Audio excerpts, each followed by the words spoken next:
For example, remember those little like blurbs at the bottom of each post where you could click on it and like, you know, if somebody posted about leadership in tech, it'd be like, what's the importance of tech leadership? And I didn't click those buttons for a long time because I was like, oh, this has to be a prompted comment. That's going to suck. It wasn't a prompted comment. When you clicked those, it would just like give you a little AI summary of like, what's the importance of leadership in tech, something like that. And they just got rid of them, apparently, because no one's using them. It's just a waste of resources. But it seems like they were just playing around with AI for the sake of it. And I'm like, my first reaction was, I wish I had so much corporate cash flow coming in that I didn't know what to do with it. And my first idea was, let's just dick around with little blurbs. I mean, what a leisure.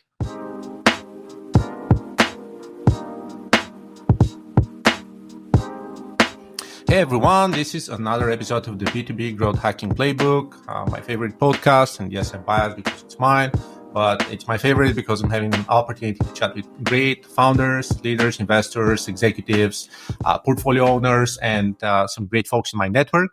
Today, my guest is Alex Boyd of Aware. Hi, Alex. Hello. Thank you so much for having me. Yeah, absolutely. I mean, we've been trying to find some time together over the past 2-3 months. So I definitely appreciate you being flexible, especially due to the time zone difference with Oregon. Yeah, I invited you here because we have more or less a lot in common. You used to run an SEO agency, kind of a marketing consultancy back in the day, and you sold it to OnFolio. We had Dom on the show as well a couple months ago. So he's a dear friend. I'm investor in the SPV2. We have some mutual friends in Dinero, one of your previous kind of positions as well. And I've been a user of Aware, which is one of the tools that we're also going to mention. I'm going to let you talk more about that afterwards. Again, as most of the other episodes, it's not promotional. It's tools that I use for best practices and strategies. We are developing the playbooks of the future, especially for B2B leaders. The space is evolving pretty rapidly. It's pretty crazy, as you know yourself, with AI, with virtual assistants, with agents, with AI overviews. The search landscape is changing, Twitter content, all that's kind of happening online nowadays. So we live in different times. Algorithms and networks are adapting and evolving. So it's a completely different ecosystem. And so is LinkedIn. So first off, tell me, what is Aware in like a single sentence, like the elevator pitch, and how did you come up with the idea? Yeah, good question. Aware is a management tool for your LinkedIn to grow your account faster in less time and avoid having to do all the clicking and scrolling and building stuff that you normally need to do with spreadsheets or bookmarks bars that a lot of people. How did we come up with the idea? Well, like you were saying, I was growing a business and agency on LinkedIn and just all manually, right? So doing all those things that take a lot of time, even though they're really effective. So I did all those things, but I thought, well, it would be much easier if I could have this more streamlined in one spot, and started asking other people too if they were in the same position. And they were saying, yeah, LinkedIn works great for me and I'm really building my business on it, but it does take a ton of time. We set out building Aware. We actually built a different product first about 3 to 4 years ago and needed to burn it down. So we built a V1, pivoted, but kept the same name, and then built the product that we now see today, which is almost 2 years old. And that's working much, much better. So, a couple tries in, but we hit the mark, I think, with where we want to go from here. Yeah, I feel the nature of every product and just growing a startup is about pivoting. And definitely while we are looking for product market fit, there's a lot of alignment and just calibration until we get there. But I'm curious to learn about the first product. Like, what was the pivot there and how did you end up transitioning to Aware? Because there were some lessons out there that are important, and we have some SaaS founders as well, some investors, and some are going through that transformation of B2B cuts and integrating agents. So what happened with the first one? How did it mature to becoming Aware? It was basically a platform that told you when your ICPs were interacting with other groups of people. So like we would send you alerts when, let's say your ICP was, directors of growth and sales at companies of such and such size, blah, blah, blah. And then whenever they liked or commented on posts by your competitors or customers or influencers, people you specify, we would show you alerts and you have like an alert dashboard of this. The problem is we never made it functional. So we never made it so that you could do something about that. It was just the dashboard of alerts, and that was that. So the issue was people thought it was really cool, but nobody used it. And it was also just like a giant data API hog. And so it needed to be pretty expensive, but it was hard to sell. And we started it also as a side project. And so anything you start as a side project, is less of a chance of being successful, doesn't have your full attention. And the other part of it too is if when we started it kind of on the side, the issue was we weren't really present with it. So we weren't as present with the customer problems, with listening to people. And so we ignored those signs of like, hey, maybe we should pivot for a long time. So it really was like 2.5 years into it of doing it kind of on the side before we thought we need to change course and we have to have this, moment where we realize we're off track. But yeah, it was like an alerts product. In hindsight, we totally could have built that out and just made it like, like a modern clay data input or something, and it would have probably worked great. But we didn't go that direction with it. So yeah, here we are today. Where we have today doesn't even do that. And the funny part is like once a week or so, somebody will ask us, hey, do you do this? And they'll lay out exactly what the V1 did. And I'll just smile, being like, oh man, that would have been a great lead for, V1.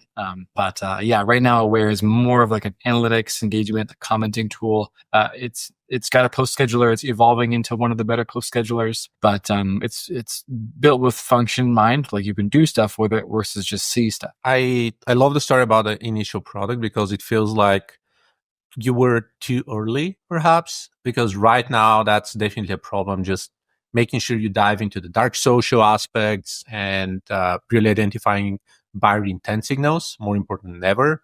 So yeah, my assumption is you were just too early. I also like the insight of not really having anything to do with that data. I've had conversations with other people, including we had Kwanzoo's SideStop. It's one of the lead enrichment, like buyer level identity data solutions.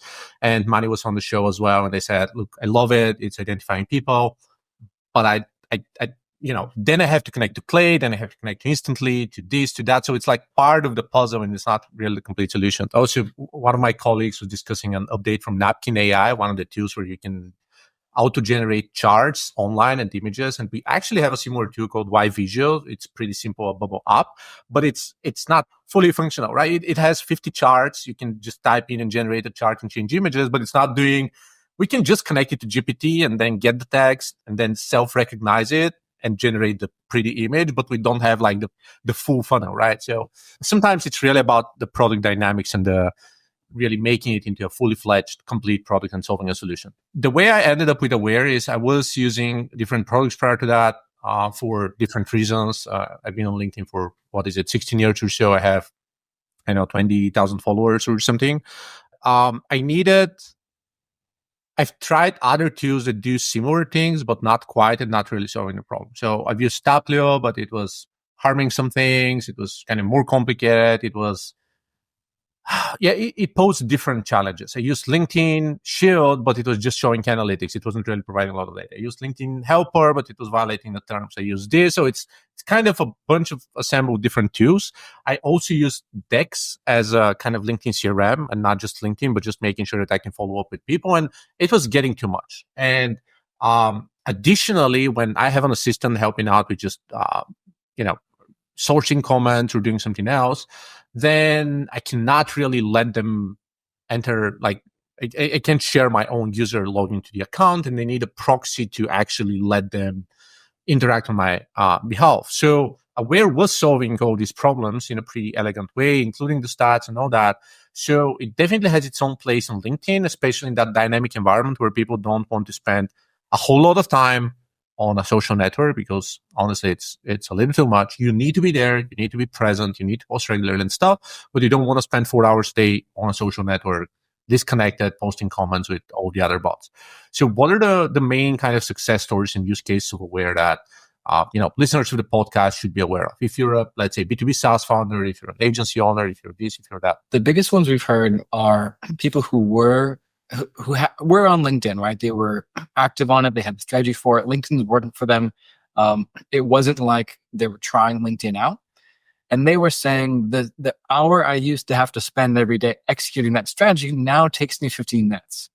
So it wasn't like somebody was doing more or doing less because of Aware. It's just like the same amount of good stuff I have to do just takes me way less time, like 45 minutes back in the day per day of doing this.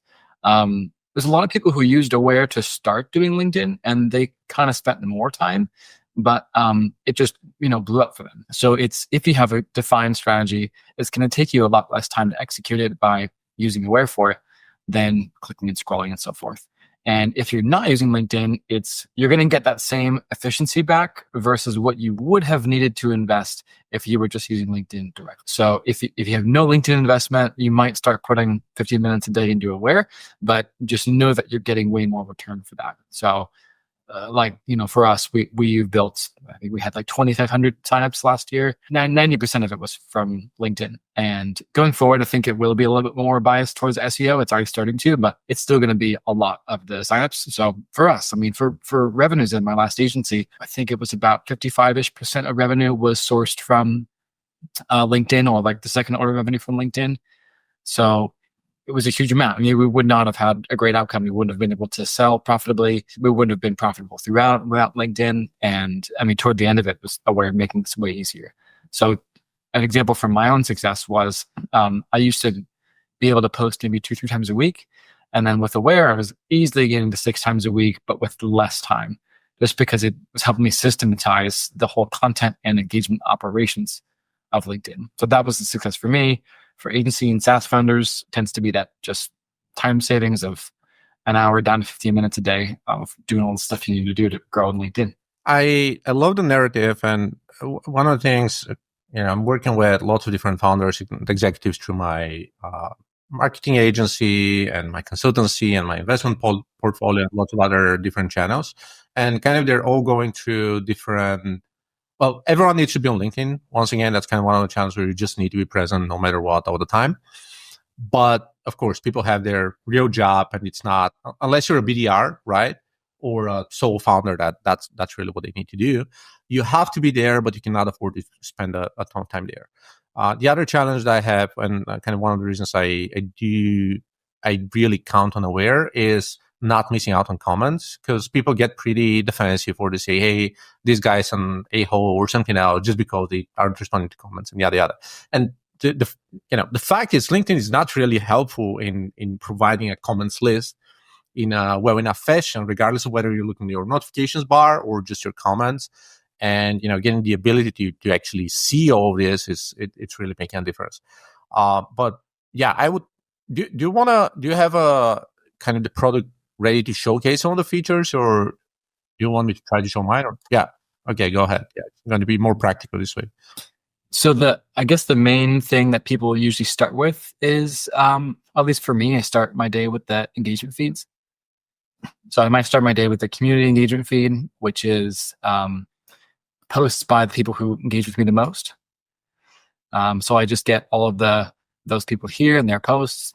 I'm going to interrupt you for a second, but it's very important because you said this is the feed with the people who engage with me the most. And I want to stress on that, because sometimes, again, decision makers, B2B leaders, they don't recognize that someone has commented 3 times over the past 10 days or so, and that actually makes them a potentially qualified lead or a prospect. And Aware actually helps you store that information, which is pretty important. Yeah, exactly. And so like Luke, I really like him when he engages with my posts. So when I engage on his posts, he's much more likely to do that. I'll show you the engagement flow. And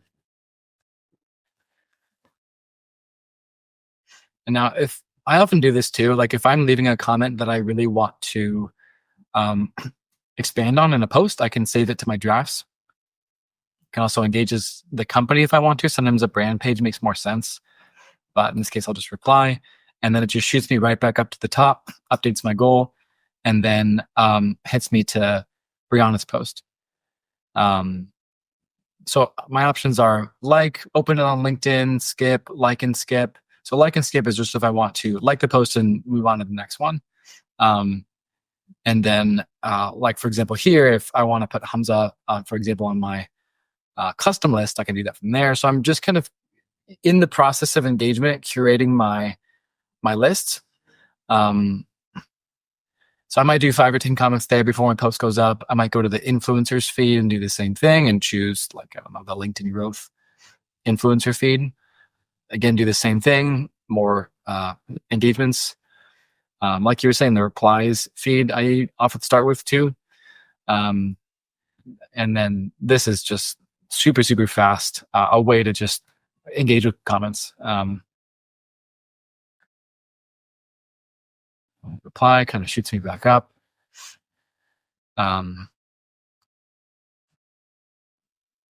Just do some quick ones to show you, but I mean, it can take like seconds to, Fascinating. Love it. Yeah. yeah. And then the last thing I often check, apart from the analytics, is the top leads. So I want to look at the people who've interacted with me the most. If I need to, I can filter this, for example, by founder, CEO, coach, just a really quick filtering system for these people. And all of this is exportable to CSV. So for people who want to take this data and work with it, you can export all of your comments, all of your engagers, pretty much all of everything. So yeah, without going too much into like the depth of post scheduling and all the stuff and all the hooks and endings, the performance, there's a ton to explore here with your analytics, but we don't need to kind of go into every single stat and chart. For me, I generally go here to look at which content of mine is doing the best. And then I like to repurpose the top ones back into my drafts so I can post it again. So that's a pretty common workflow for me is I need more content. I'm going to go to my performance folder and see what's getting the most views or likes or comments or shares. And then just hit this button 5 times and I have pretty much every content there. So that's the typical workflow I use for Aware. I go and I leave comments before my post goes up. I use the different feeds that are optimized toward community building and ecosystem building to do it. My post tends to do better as a result. I use the replies feed to just make sure I'm getting back to everybody, but not in a way that requires me to go to one separate notification bar and scroll for each post, which is just jack pain in the ass. And then when I'm repurposing content or using the Aware GPT that's trained in my posts to rewrite top content in my voice, which works pretty well, I can kind of do that all in one spot, and then just my life is much easier because I'm doing this like you guys who are doing the LinkedIn growth loop. I mean, I'm not just selling the tool and kind of watching. I mean, it's also our growth loop. So all the feature requests that people really want are often some of my feature requests. Like, yeah, I wish I could, for example, suppress people from community.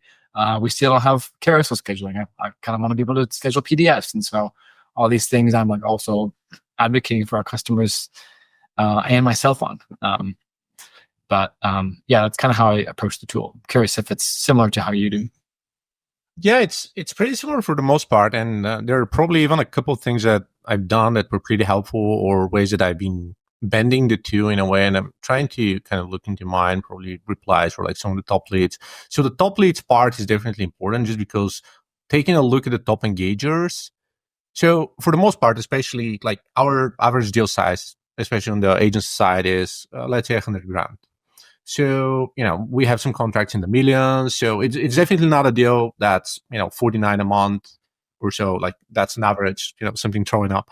But with a larger deal size, you definitely want to pay attention to people who are actively engaging with your content, are paying attention to it and kind of trying to build a relationship, because this is the moment where you kind of slide into their DMs or invite them into your, free Slack community or something else, and then just warm up the conversation. Or maybe if they're influencers, you discuss kind of a common, webinar or content loop or so. And and I'm going to take it a step back, right? Like a lot of the people watching that are, again, VPs, C-level somewhere, and they are busy. They're not LinkedIn natives, right? So they know they should be there. They don't necessarily trust working with an agency going to work out, or they say, well, I don't want someone to produce content for me because I need to double check it. If I need to double check it, it means it's double the work and stuff. But essentially, they have to engage. So for me, using a tool that helps you engage faster and better is really improving your workflow, and that's why it's super important. So with that in mind, this is one great way to approach that. And So one of the things is, again, paying attention to people who have already engaged with me and making sure that I'm in touch with them, or like discussing and just thinking of kind of conversations. You mentioned kind of the post export. So first off, I'm taking a look at kind of what's working and what isn't. And what I'm also doing is I'm running an export of the top, let's say 100 posts. And then I pass it on to Claude or ChatGPT or so, and I say, please analyze that. Let me know what are the core topics that people care about. What are the core conversations? Like if I have to map out the content calendar, for example, for the next quarter, what are the key segments? It says, well, leadership in that ecosystem, or like this category, this industry, this, that, is that. These are things that your audience responds to with a kind of higher tone. And that's something that you need to pay more attention to. Also content formats, like what percentage of text posts versus image versus carousels versus videos are now working for me. And that's really providing a lot of intel. And one funny story, it was probably end of November, give or take mid-November. I was looking into my stats on Aware and maybe influencers, one of the custom lists that I have. I wonder if I can find it right now. At edit list, probably key B2B leaders. Let me try to check. Okay, so let me share that real quick. I think that's going to be interesting. So I ran a pretty curious experiment that worked out for me at least. But it's all right. Let's do this. Cool. All right. So we're seeing one of my custom lists here, which is the B2B leaders. I've just added a bunch of people that I'm going to follow. So this is one of the metrics here. And again, keeping into account that past 30 days is Christmas and Hanukkah, and most people have been off. But past 30 days, I was browsing that. And at the moment I was looking, and Jason's kind of one example here. So for the past 30 days, Lemkin posted 97 times. So this is an average of a little over 3 posts a day. And when I looked into that, Maya had, let's say, 50 posts, and I know Josh had too many, and like other folks had too many. So I thought about, okay, like we are trying to push for, let's say, 5 posts a week or 1 post a day. But in reality, some of the people that I follow and their content pops up on my feed and all that jazz, they are posting twice a day or even 3 times a day. So this led to me running an experiment of posting 4 times a day over the course of 2 weeks. And my stats went bananas. I wasn't getting penalties on limited reach for certain posts. I got, 2.5 times or so an increasing reach with posting 4 times a day, which kind of, it was a way to combat certain prejudice or certain ways I was thinking about the platform and about the tool, by putting that into practice, by actually leveraging specific data points that I was operating with. And yeah, these are some of the. I just want to go into like some of these edge cases and scenarios, because once again, people don't understand why they should use a tool. Like, hey, I can just go on LinkedIn. Well, LinkedIn doesn't have a CRM. LinkedIn doesn't have custom lists that you have on X or kind of other networks. Even Google Plus had circles 20 years ago, right? So LinkedIn doesn't have that. Responding to comments and missing out all the time, right? So you don't want to be, yes, you want to see your top active engagements. You want to be able to export your posts. You want to see your data in a better organized fashion and stuff. And just, if you're trying to use LinkedIn and just not using extra help, you're essentially crippled. It's like, I know, building content nowadays without the use of AI. That just makes no sense whatsoever. As somebody who takes a terrible pleasure in drafting content, often without AI, including like very long 13 to 20 page documents, I'll raise my hand on that one. But yes, I don't know why. Sometimes I wonder why LinkedIn has not just built some of these things already. And I guess they have. It's Sales Navigator. It's just like a big, moving beast. And if you're LinkedIn, your profit margins are so good, right? Like LinkedIn sales efficiency is one of the top in SaaS. So I think it's just like they don't need to. They're just focused on different things, staying more capital efficient. Like why reinvest that much? So I mean, yeah, I was using LinkedIn long before Aware and had all these complaints and everything too. So I agree with you though. I mean, it's just better and faster in a lot of ways. There definitely are some tools now out there that are not helpful, that incentivize, they kind of scale stupid in a way, in the same way that like, you put bad copy into SalesLoft and let it rip and you're going to do damage. Same thing applies to any social media tool. especially automation tools.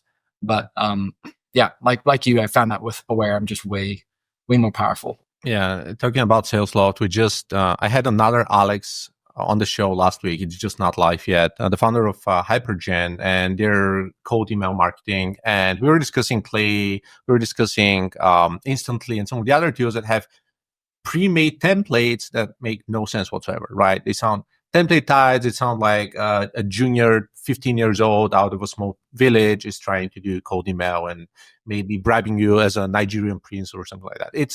It's irrelevant. These templates simply do not work. So most people are trying to do that, but it's a tangent that I'm not going to get into.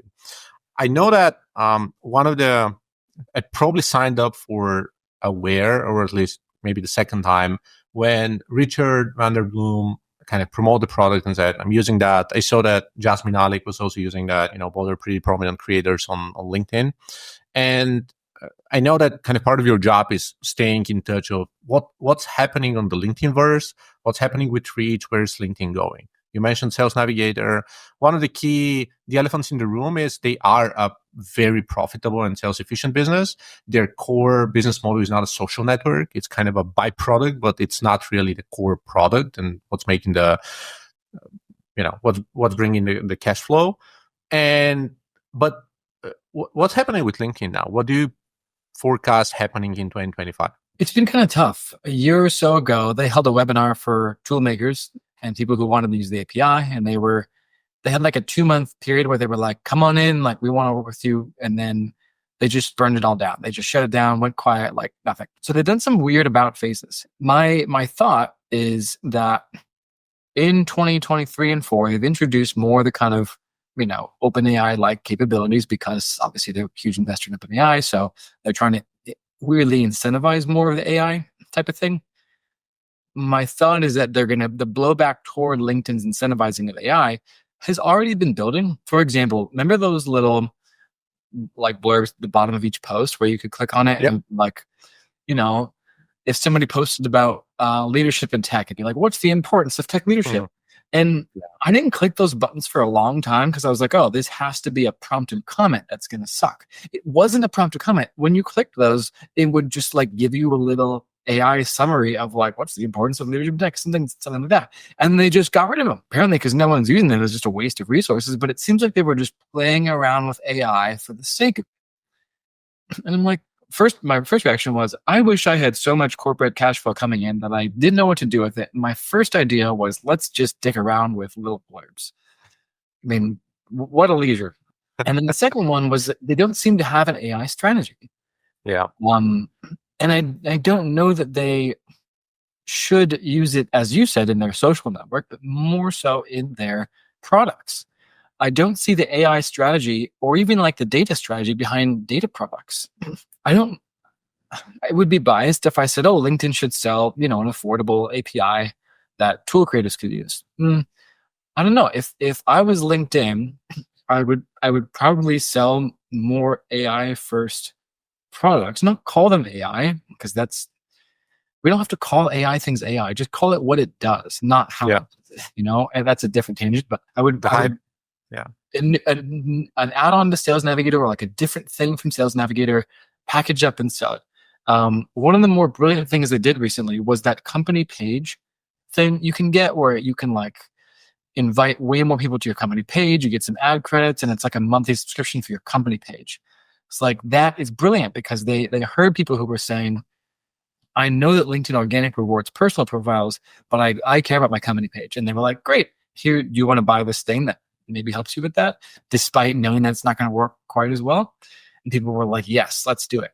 So that was great. If I was LinkedIn, I would do more of those things, or would lean more into that and keep it simple. Usually things that they release that are flashy tend not to go well. And you made a good point about how the social network side of their business is fine. I would just leave that alone and sell more tools to the people who want better access to that social network, rather than trying to change the social network itself too much with this infrastructure. What they actually will do is hard to predict. I think not much. Probably just not much. And they'll try a few kind of, what's the phrase, like low risk things, like some sort of modest things, maybe roll some things back, but not a whole lot's going to change. in 2025 for LinkedIn. There's just not a whole lot of tailwinds for them. I mean, OpenAI in the 10 plus billion. I think they did another round, but Microsoft's huge investment in OpenAI, I think, is the thing that's going to grow it for them. I don't think they need to mess around too much with. I don't think they're going to mess around too much with the network itself. And I think the time for introducing more AI into the features has kind of crested, given that they have been rolling back some of those like blurbs, and people hate to like rewrite this post with AI thing. People are like, this sucks, like it doesn't work well. So why spend all this open AI credit and infrastructure cost in doing it? I mean, you don't just want to wantonly feed your subsidiary with cash for no reason. So my prediction is they're not going to do a whole lot. Very little. They might push more into their company page product, which would be smart, I think. And if it were me with my bit more bold attitude, I'd probably launch a different product and sell it. But I wouldn't do too much with a social network. I would launch a new SaaS that makes use of LinkedIn's data, and I would sell that at a high price point as I could to people that care most about it, and have like an enterprise B2B SaaS business that isn't sales navigator, or just bake it into sales nav and increase retention because they have retention issues with their ultra large accounts at sales nav. But that's my diatribe with an ultimate answer of, yeah, not too much. But also like what I think they should do. Yeah, it's funny because when I think about other social networks, let's say when I'm thinking about Meta's properties, Meta is a large organization and they have 4 billion monthly active users across all their properties. But Meta in itself, they're not a corporation in the same sense that Microsoft is.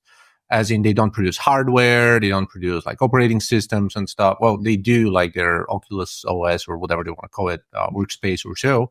But it's not like a traditional Meta. For the most part, they compete with other social networks. They don't compete. Let's say Microsoft's competing with Apple, and they're competing with Salesforce, and they're competing with like lots of other products and lots of other different categories, meaning that they can do a lot, or some of the things they don't do is they simply don't want to leak data to their direct competitors.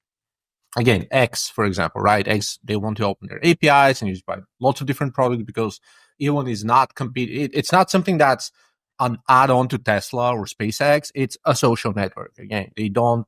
Yeah. No Oracle, no Salesforce, no IBM, no HP. None of these are essentially competing. While with LinkedIn, it's a little bit different, and that's kind of what makes it more special as to the way that they're kind of migrating into something else. However, I'm kind of curious because I do remember the transition of bringing more content creators onto the platform, maybe 2016, 17, 18, something like that. Mm-hmm. So there was kind of a wave. LinkedIn has always been around. So it was around 10 years ago, 10 years prior to them joining. And people were not really adopting it. And there was a wave, there was a shift after Microsoft acquired that, and people hopped onto the platform.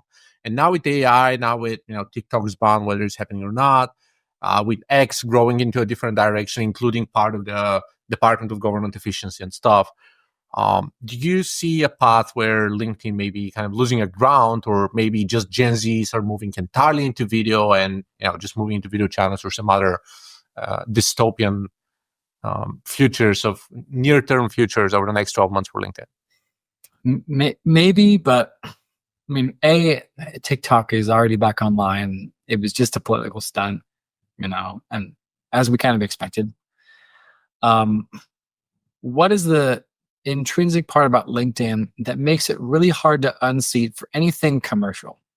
It's the fact that people post what their job titles are and where they work. And real names, which is not common in Reddit, on X, on Instagram. It's not. Yeah, exactly. And so anytime you get to anything, my philosophy is you have to always follow the money. So if you're following the money back to people who want to sell things, which is much more of a, if you put a Gen Z in charge of a corporation, they're going to act very corporate. When you want to sell large things that cost a lot of money, you have to know who exactly buys them, which corporation, and so forth. The reason you can't do that on TikTok or Reddit or YouTube is because, like you said, real names, titles, companies. If anyone else tried to add that, it would be weird. Like LinkedIn is the place where you do that. Like people have come to expect that LinkedIn's where they post those things and they expect it to be accurate because there's a dual purpose. The dual purpose is that they're not just there to socialize or be buyers or sellers. That's also their just like professional resume. And that part has been very, very like hammered into us since LinkedIn was born. So because of that data, I don't think LinkedIn has a good chance of being unseated because anywhere else you lack that. And all the other benefits of other social networks are not benefits to the corporate sales use case. The fact that creators make more money on TikTok than they do, well, LinkedIn doesn't even pay you, doesn't have an effect because creators can go other places. But if they want to get involved in the B2B corporate buying process, the procurement process, which is why a lot of us are here, is to be part of that money train, more or less, right? You can't really do it easily in other places. People who are in B2B and talk about doing TikTok, there's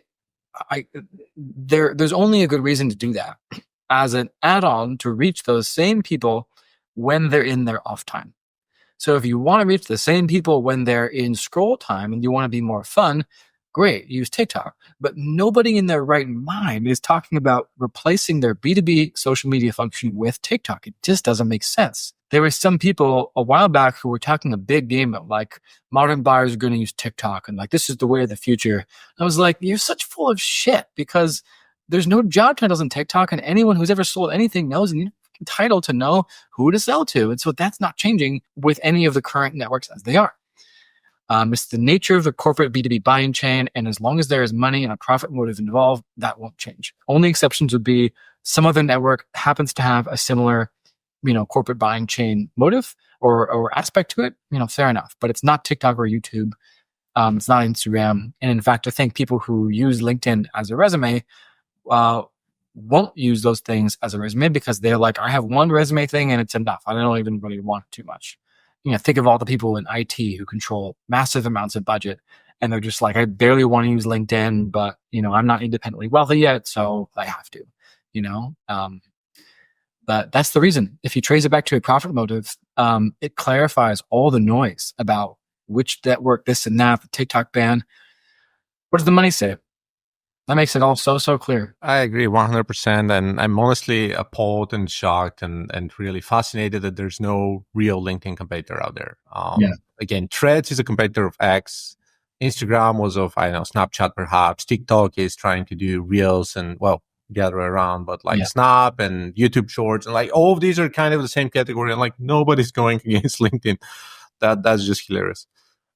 Which once again, I find it fascinating for them being able to hold their ground, and that's kind of one of the reasons why we're on LinkedIn and just trying to engage in a better fashion. I will admit here again, one of the reasons I do kind of user aware and kind of like it is I don't want to be sucked into all that noise. I don't like the LinkedIn feed the way it works over the past year and a half. It's just rigged into like viral clickbait and all that stuff. So it's really helpful in a kind of write-only mode, right? I have a pre-filter set of 50 people I want to follow other than my 17,000 connections. Like I don't want to see all that noise, just a hand selection of people. I want to track down my clients in order to see new announcements, new CEO hires, new product acquisitions, anything else. So that's very important. So I really need to keep track there. I want to auto post. So like I'm posting content and stuff and want to make sure I'm not missing out comments. So it's a completely different strategy of, I know I have to engage. I need to post some stuff. If nobody comments, I don't care. If they do, I want to make sure they're not left behind, right? And it's a very optimal way of just using my own time and also going omni-channel on like a billion other places. Yeah, exactly. That's why I use it too. I don't. Some people ask if I only use Aware, and that's not true. I still go to LinkedIn. I just use it less than otherwise. I use it in a more like I know I'm scrolling. I know I'm doing a one-off thing when I use LinkedIn. Whereas Aware is for the batch focused time. And LinkedIn is not. So I think the problem people comes in when they try to look at LinkedIn.com for the focus time, the batch. You said the right only time. That's kind of the issue. Some people who do only a little bit of this, like, hey, my goal is to do 5 comments a day. and I'm still building up on LinkedIn. And I just wanted to use one of those LinkedIn, like added 5 people to a list thing, and great, that works. If you're very disciplined and you're not going to get lost in the scroll, then that can work too. But it's like anything above a certain scale, it starts to break. It's kind of clumsy, and Aware is the thing that welcomes you once you're above a certain scale. So, yeah, I've been invested in LinkedIn for a long time. I've started building up a YouTube channel for Aware, but like it's just a different type of thing. I know I'm not building the like professional network that I am on LinkedIn, on YouTube. I know it's a video hosting and sharing platform, and some of the stuff I do and post on LinkedIn is worthy of Reels or TikTok. It's just for now. I mean, like we've been talking about, if we're going to focus our attention, we're founders, we can't spend too much energy on non-core things, and we have a certain amount allocated for business growth. You have to be judicious. LinkedIn's winning 90% of that attention for me. And Aware is just the thing that helps me get 150% out of that 90%. Love it. I've noticed you're posting videos nowadays as well. So how would you say these are performing with the new video feed? I haven't had any like big short form video pop-offs recently. Like nothing's gotten, featured in the short form reels yet, which is okay. I'm not posting only vertical. So a lot of what I'm posting is horizontal, and that just works fine for me. So some of the people who have they're like truly, truly massive amount of impressions all of a sudden, and their engagement doesn't quite match it. It's because of the way an impression is counted in the video reels on LinkedIn, and they seem to be counting any appearance in the 5 reels at all. So it's just being shown to way more real estate than it was before. So I'm a bit skeptical of the do short form video. It's you'll get millions and millions of reach, whereas previously you wouldn't. It's true, but like missing a piece of true.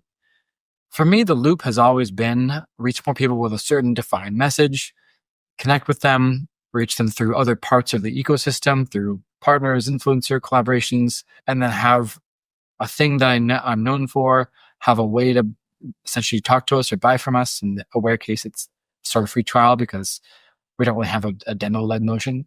And what I'm doing now works perfectly fine for that. I'm a little bit skeptical that if I had another 2 million specifically short form video impressions, that I would get too much more in the way of revenue as a result. Probably some, but the conversion rate on it would be a lot lower than if I just got 2 million normal impressions.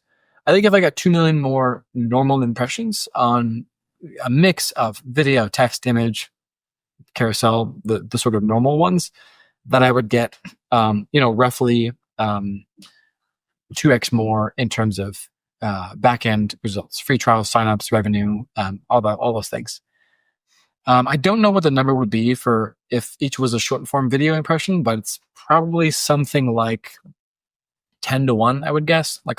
I would need at least 10 to 20 short form video impressions for every 1 impression that I get normally. The math is still shaking out, and as more people would use that feature, that's going to change. But for now, it's like a big gold rush on short form vertical video, and I think it's fine, but it's not all cracked up to be because of, again, the definition of an impression is not the same in both cases. And the attention span does not really allow you to build a level of relationship in the same fashion of just watching a 10-second video is not, spending 30 seconds on a post and letting it sink in and diving into a comment. It just works differently, despite the fact that you have body language and voice and, mimics and gestures and all that. So it's an interesting mix, and all the feedback that we've gotten from everywhere is short form is not really delivering a lot of brand purpose, which is a problem in the long term. Sure.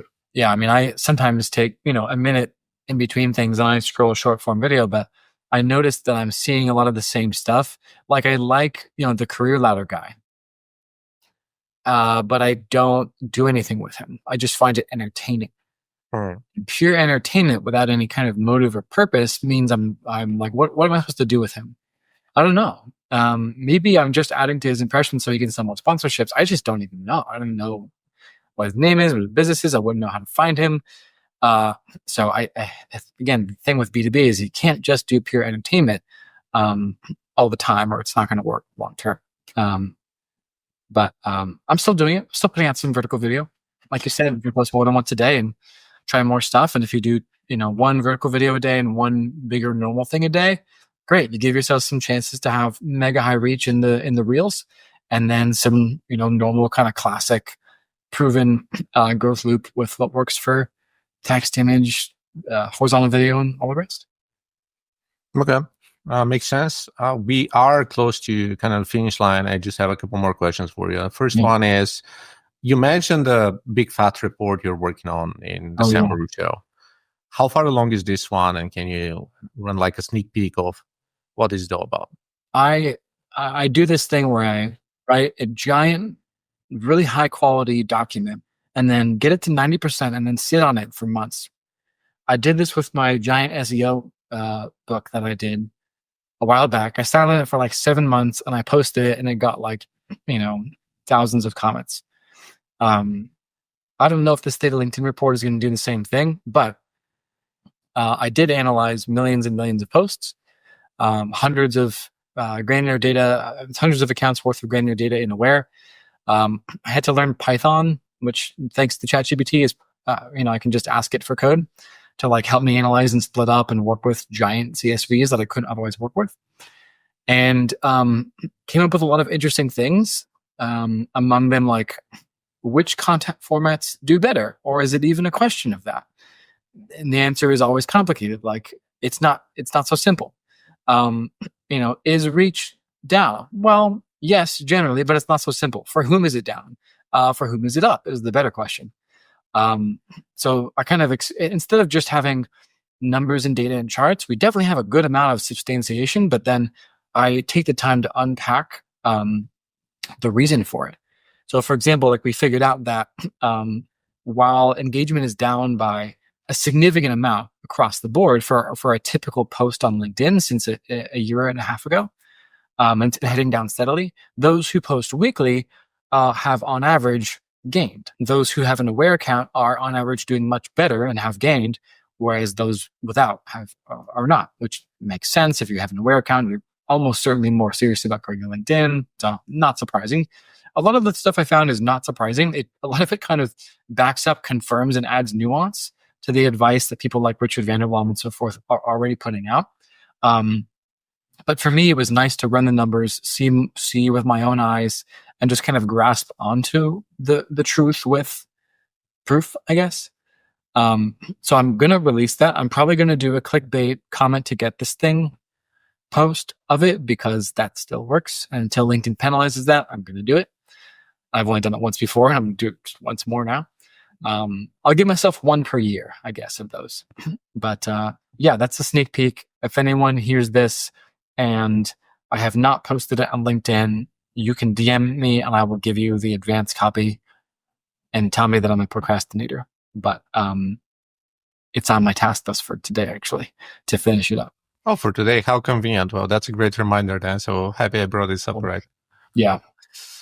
To follow up on that, I used to be more serious about LinkedIn, at least last year. My reach went down with about 90%, and I have an Aware account. So there are, with a billion users on LinkedIn, there's a good percentage-wise, it may be a small number of accounts, but it's a significant net amount of people who actually get into some form of shadow banning or whatever you want to call it, right? LinkedIn used to be one of my top 2 channels for growth. Right now, it's number 7.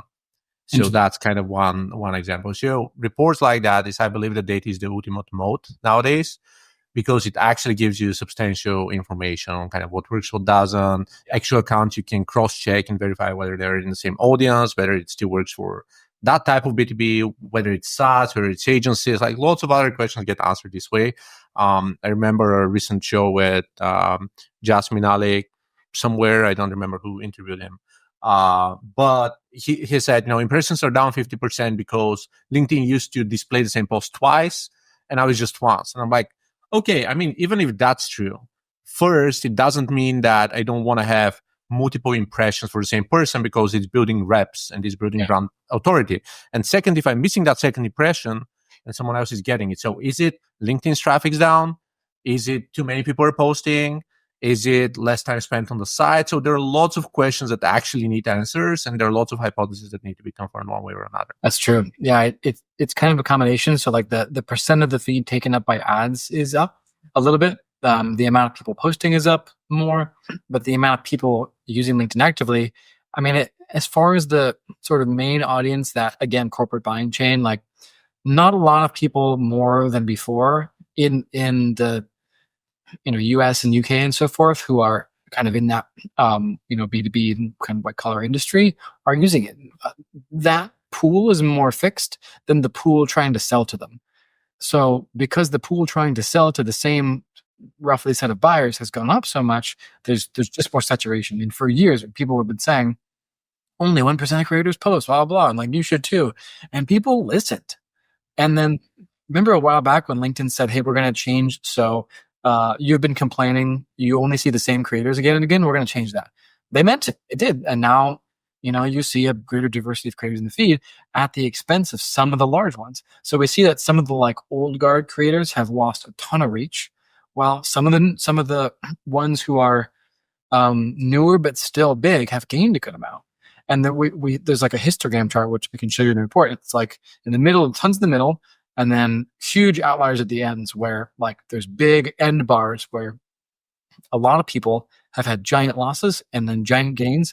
Most people fall somewhere in the middle and kind of roughly a bell curve, which I thought was really interesting. So it's a big long tail rather than a normal distribution on both ends. I think it's due to both of those things. It's due to the same pool of buyers being sold to by way more people, changing the feed, more ads, put them all together, and then change the definition of an impression sometimes, and you have these weird shifts. My impressions, for example, are up by like 14% year over year. Not much. I've also posted more than 14% year over year. So my average is a tiny bit down.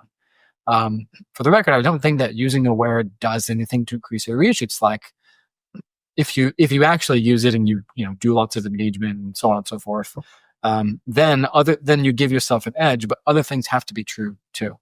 And you could have just had people might have had a really good prior year and not as good of a year this year. One or two giant posts that do or don't pop off can explain a year's worth of results. So tons of factors. I'd rather this report that I release be about helping clarify the strategy I see working more than just being like a big number dump for the sake of it, which is Richard already does that. I don't need to do a big number dump. He also does plenty of strategy with it too. So I think he does a great job, but I'm not trying to outnumber Richard basically is the thing I'm trying to say. Look, the more data pools you have, the better because again, we just get more data samples. Similar to research studies, right? You can always fund the study that says one thing. If you have 20 independent ones, it's still better because there's a statistical significance out there. Right. But yeah, really appreciate you stopping by and running a quick demo of Aware as well.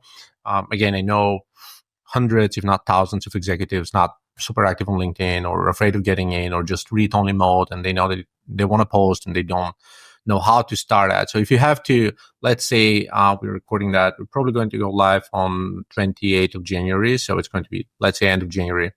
If someone's watching the show end of January and they need to wrap up Q1, what should they do over the next 60 days to wrap up Q1, starting on LinkedIn to make the most out of that? Think about, again, B2B director, VP who's busy at work anyways, selling to other B2Bs, and they want to kind of establish an audience. How should they dip their toes in the waters the right way without embarrassing themselves with lots of clickbait, being professional and still getting some results and some data in? I would say to have a calendar block on your calendar for 20 minutes at a time when you usually don't do like your absolute best work. So like a lower energy time. And then use that to just write 10 comments on people's posts that you have worked with. So colleagues and former colleagues, and people you've met in the industry. Write just 10 comments a week and see how that feels. If it feels good, you can have the block be more frequent. So you end up doing 15 minutes a day, 3 times a week or something. And then the next step, so if that feels good, then the next step would be to have a daily reflection. So every day you're writing a little iCloud note or something with a couple bullet points of things that happened in your day, conversations that were interesting, topics that were interesting, um, things you felt, things you learned, things you experienced, and then pick just one of those that can be made palatable for a LinkedIn post the following week. So if this is like a Friday afternoon, you're looking at your bullet point doc and you're thinking, you're treating it almost as like a professional journal, but then you're running it through the filter of what should I say externally, publicly? Because you most of it you may not want to say, like your internal corporation, you don't want to talk about most of it. Talk about topics, themes. You're more like abstractifying certain things than you are being like, well, Josie from accounting said this and it sucked. It's more just like what dynamic was going on, how do we talk about it? So unpacking how you resolve corporate dynamics in your industry is a big, easy place to start. Treat it as a professional journal. And that's if the commenting 1 or 3 times a week, the commenting block felt good. So if that felt good, move on to a 1 weekly post, or even 1 post every 2 weeks, or whenever you're feeling it. But just get in the habit of that daily reflection of like, what am I learning? What am I going through? And then thinking about, how do I make this generalized enough that it's helpful for somebody that doesn't know me? And if you're thinking about talking to people that don't know you, it's much different than how we normally talk. We normally talk to people that we know that we're talking to. So developing the sense of, how do I make this useful for somebody that doesn't know me and my story, is the habit to work on that will help you learn this type of writing, basically. And that's a pretty small ask, I think. It's, maybe half an hour a week or so total, possibly 45 minutes. And it gets way quicker over time as you do more of it. So if you can manage those things, you're on your way to learning the things where you stack up habits into eventually having a personal brand that works for you. I can't believe we didn't discuss commenting earlier, but thank you for bringing this up. A Threads report of, in December or so, Meta mentioned that 50% of profile views or content views is actually replies. Yeah. So for any thread user, 50% of their reach is comments on other posts, essentially, if we have to relate it to LinkedIn. So I believe the same is, or should be, or is theoretically treated the same way in LinkedIn, and it's just the strategy that people should follow. So yeah, thanks for kind of reaffirming that. And yeah, once again, appreciate you stopping by and being on the show.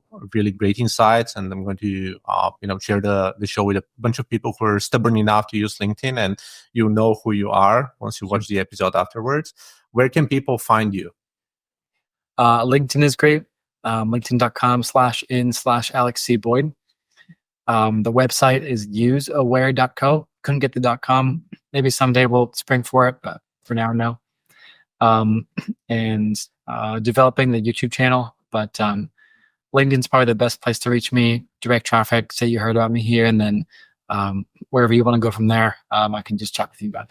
Oh, perfect. And I'm going to make sure that I post a link to the YouTube channel as well in the description below. So everyone, if you enjoyed the show with Alex, please click like, go to his YouTube channel and make sure you subscribe and watch some tutorials. Maybe they're going to post videos like that with some tips and tricks to how to reply and add custom lists and so forth. So make sure you follow there, and obviously connect on LinkedIn because we're talking about the LinkedIn too, needless to say. If you have any other questions for Alex, please drop them below as well. And I'm going to make sure I'm about to relay it to him, and subscribe to the channel for future episodes. Thanks again, and see you in the next one.